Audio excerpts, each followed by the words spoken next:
ગુજરાતી ટૂંકી સ્ટોરી હવે શું કરીશ। એક યુવાનના લગ્ન થઈ રહ્યા હતા। દેવળમાં ઘંટડીઓ ગુંજી રહી હતી। મિત્રો ભેટ સોગાદો લઈને આવી ગયા હતા અને લગ્નની વિધિ નિહાળી રહ્યા હતા। બીજી બાજુ ભોજનની તૈયારીઓ થઈ રહી હતી। થોડીક વારમાં પાદરીએ લગ્નની થઈ ગયાની વિધિસર જાહેરાત કરી અને નવદંપતીને અભિનંદન આપ્યા। પછી તો નવદંપતીને અભિનંદન આપનારાઓની લાઈન લાગી ગઈ। ત્યાં અચાનક યુવાનના મોં પર ઉદાસી છવાઈ ગઈ।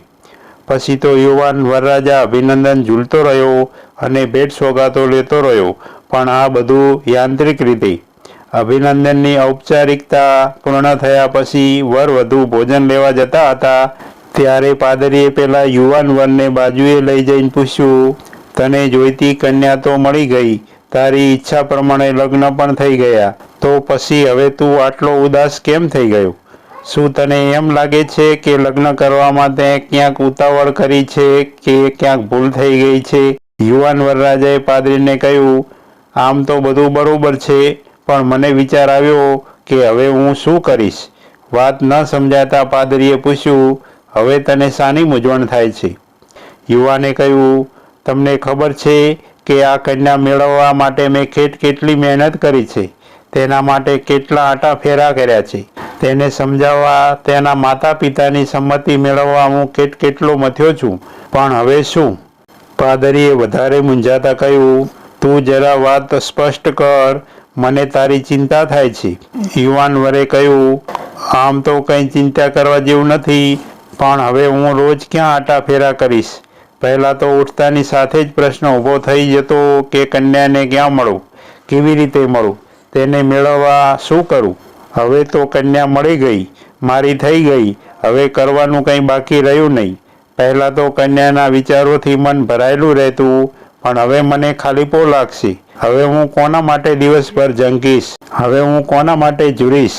હવે હું કોની પ્રતીક્ષા કરતો કલાકોના કલાકો સુધી બગીચામાં બાકડા પર બેસી રહીશ? હવે જાણે જીવનમાં કંઈ કરવાનું જ ન રહ્યું તે વાતે હું ઉદાસ થઈ ગયો। વાત વાંચીને કોઈને નવાઈ લાગે, પણ જીવનનું આ ગ્રહણ સત્ય છે।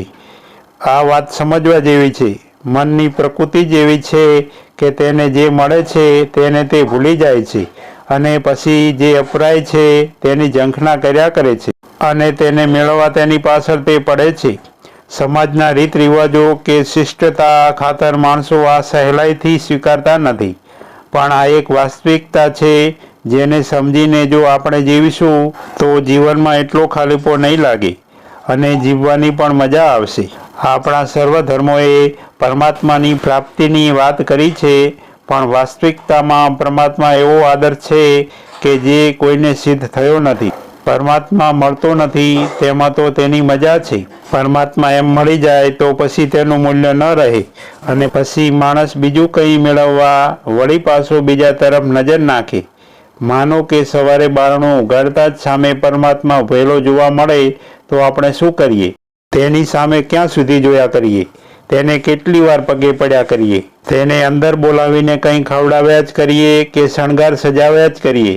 આ બધું તો થોડીક વારમાં જ પૂરું થઈ જાય, પછી શું? તેની સામે જોઈને ક્યાં સુધી બેસી રહીએ? અને તે પણ શું કરે? પરમાત્મા એ એક અસિદ્ધ કલ્પના છે કે ઝંખના છે, તેનો આનંદ તેને મેળવવાની ઝંખનામાં જ છે। જો તે મળી જાય તો પછી તે સસ્તો થઈ જાય અને પછી આનંદ માટે આપણે કોના તરફ માંડીએ? વિરહમાં જે આનંદ છે તે પ્રાપ્તિમાં નથી। ગોકુળની ગોપીઓ આ વાત કદાચ જાણતી હશે, તેથી તે કૃષ્ણની પાછળ મથુરા સુધી પણ ગઈ નહીં અને વજ્રમાં જ્યાં શ્રી કૃષ્ણની સ્મૃતિ પથરાયેલી હતી ત્યાં જ રહીને તેમણે જીવન આનંદમાં વિતાવ્યું। શ્રી કૃષ્ણની પ્રાપ્તિની ઝંખનામાં ગોપીઓ જીવી છે અને રમી છે। શ્રી કૃષ્ણની પરમાત્માની પ્રાપ્તિની ઝંખનામાં, તેના વિરહમાં ગોપીઓ એવી તો તદાકાર થઈ ગઈ હતી કે પછી આનંદ માટે બીજે ક્યાંય તેમણે નજર પણ નથી કરી। પ્રેમ લક્ષણા ભક્તિનું આ ઉત્કૃષ્ટ ઉદાહરણ છે।